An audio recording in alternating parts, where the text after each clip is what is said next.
In today's video, I'm going to teach you how to add a picture in a video in Adobe Premiere Pro.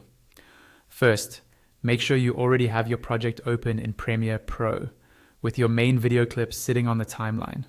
Once that's ready, look towards the top right area of the Premiere Pro interface. There, you should see an option labeled Import. Go ahead and click on that. When you click Import, Premiere Pro will open a window that lets you browse through your computer's files, similar to using your regular file explorer. Take a moment to navigate to the folder where your picture is saved. This could be a PNG, JPEG, or another common image format.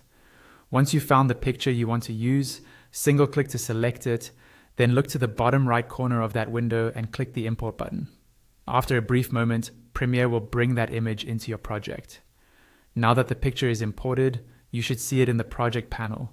This is usually a square or rectangular panel on the left side of your screen, above the timeline, where all your media files are listed. You'll see your video clips there, and now your new image should appear as well. To add the picture into your video, click and drag the image from the project panel down to the timeline.